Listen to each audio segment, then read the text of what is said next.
Hello guys, welcome back to Just Grow. तो जैसे कि आपको पता है, हमने अपने इस यूट्यूब चैनल पे फिजिकल ज्योग्राफी की सीरीज स्टार्ट कर रखी है। अगर मैं बात करूं हमारे चैनल पे प्रीवियस प्लेलिस्ट की, तो हमने इंडियन ज्योग्राफी कंप्लीट कर ली है और जो पॉलिटी की सीरीज है वो भी खत्म होने के कगार पे है। सिर्फ 1 या 2 वीडियोस बची हैं, तो आई विल सजेस्ट आप उन 2 को भी कवर कर लेना।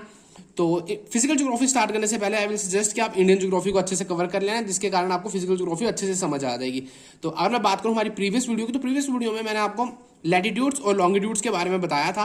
हालांकि हम इसको बहुत अच्छे से आज और डिटेल में पढ़ेंगे और आज हम एक्लिप्स के बारे में भी पढ़ लेंगे। तो आज का हमारा टारगेट रहने वाला है लैटिट्यूड एंड लॉन्गिट्यूड को थोड़ा और अच्छे से पढ़ना और एक्लिप्स। तो आइए चलते हैं हम अपने टॉपिक पे। और टॉपिक पे जाने से पहले अगर आपको मेरे हैंड रिटन नोट्स परचेज करने हैं तो डिस्क्रिप्शन में मेरा नंबर है, आप मुझसे वहां पे कांटेक्ट करके ये नोट्स परचेज कर सकते हैं, जिससे आपको आपकी ये प्रिपरेशन में काफ़ी ज़्यादा हेल्पफुल होंगे।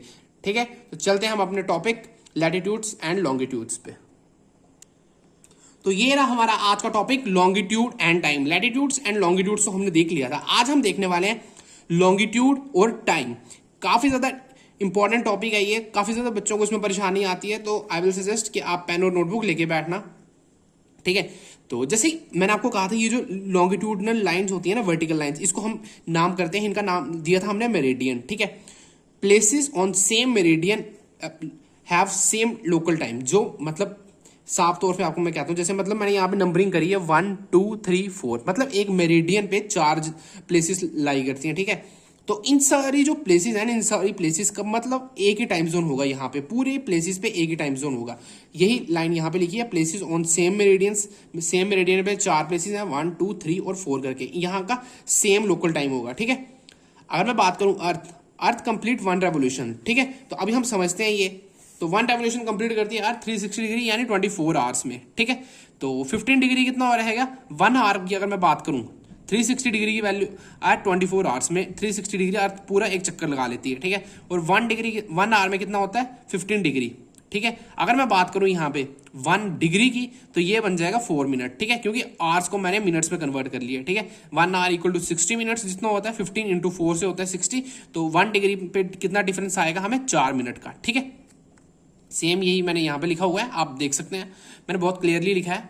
तो अगर मैं बात करूँ, अगर हम यहाँ से अगर हम ईस्ट की तरफ जाते हैं तो हमें एक दिन गेन होता है हमारा डे, मतलब एक दिन हमें एक्स्ट्रा मिल जाता है। ठीक है, अगर हम वेस्ट की तरफ जाते हैं तो एक दिन हमारा लूज हो जाता है, मतलब एक दिन हमें कम जिया हमने उस चीज़ को। ठीक है, अगर मैं बात करूं जैसे मतलब कि इंडिया है, इंडिया से अगर हम क्या बोलते हैं, चाइना से होते हैं हम, न्यूजीलैंड से होते होते हम अमेरिका चले जाएं, है ना। तो जैसे हम इंडिया से अमेरिका जाएंगे तो हमें एक दिन गेन करने को दिन मिलेगा। ठीक है, मतलब कि हमने वो दिन दोबारा जिया। अगर हम इंडिया में 30 होगी ना, 30 फॉर एग्जांपल लेते हैं, अगर इंडिया में 30 जनवरी है ना, तो इंडिया में 30 जनवरी, अगर हम अमेरिका जा रहे हैं तो अमेरिका में होगी 29 जनवरी। ठीक है, जिस कारण हमने एक दिन एक्स्ट्रा गेन किया। ठीक है, हमें एक दिन वो दिन फिर से मिल गया जीने को।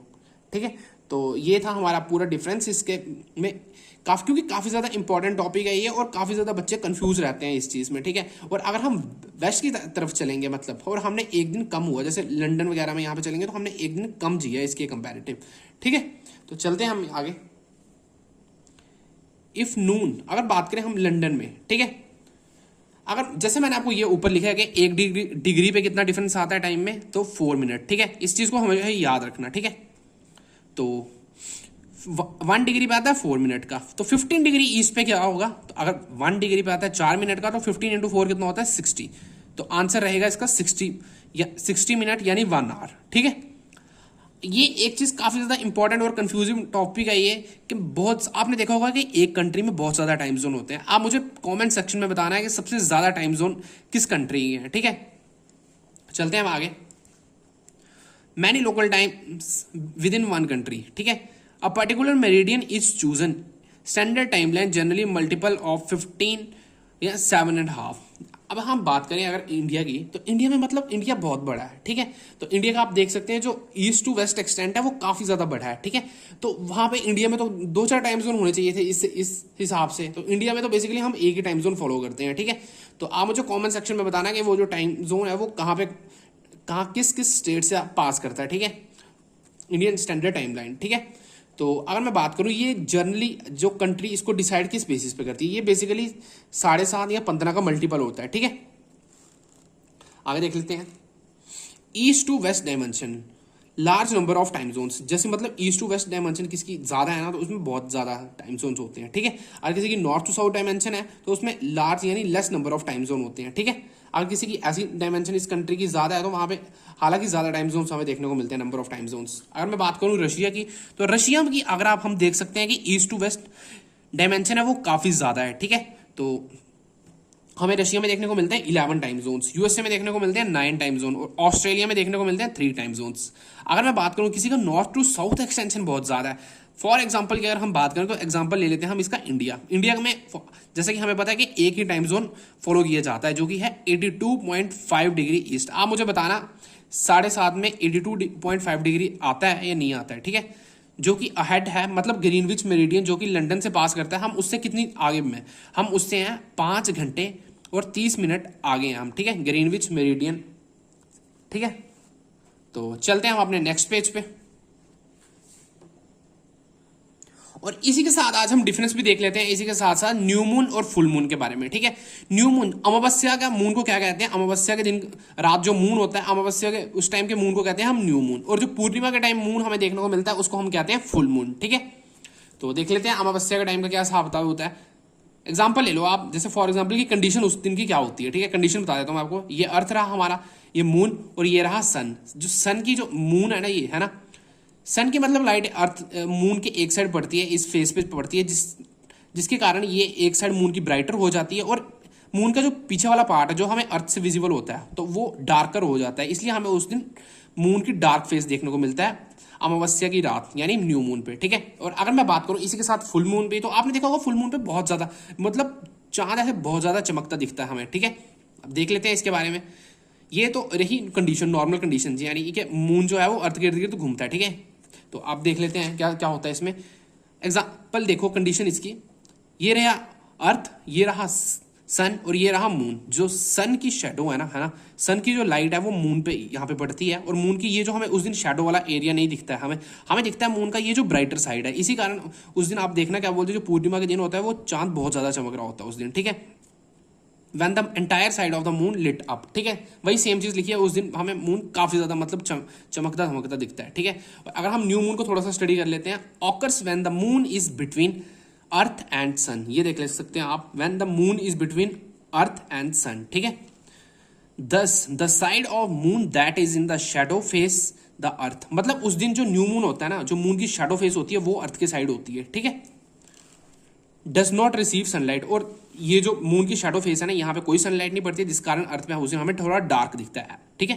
तो ये था न्यू मून और फुल मून के बारे में। तो चलते हैं हम अपने नेक्स्ट पेज पे। तो नेक्स्ट पेज पे हम देखने वाले हैं एक्लिप्सिस। तो ये आज की वीडियो का हमारा लास्ट टॉपिक रहने वाला है, ठीक है। तो सबसे पहले हमें पता है कि 2 किस्म के एक्लिप्स होते हैं, एक होता है ल्यूनर एक्लिप्स और एक होता है सोलर एक्लिप्स, ठीक है। आज हम सबसे पहले देख लेते हैं अभी ल्यूनर एक्लिप्स, ठीक है। अगर मैं बात करूं ल्यूनर एक्लिप्स पे कंडीशन क्या क्या होती है, ये सन और ये अर्थ है और यहाँ पे ये मून है, ठीक है। देख लेते हैं।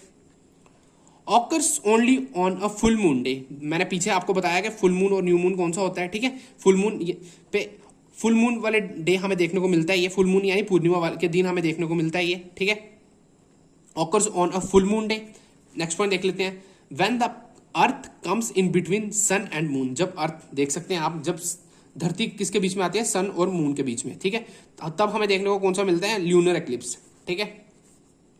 आगे देख लेते हैं, does not occur on every full moon day, हालांकि फुल मून डे पे हमें देखने को मिलता है, बट इसका मतलब ये नहीं कि हर फुल मून डे पे हमें देखने को मिलेगी, ठीक है।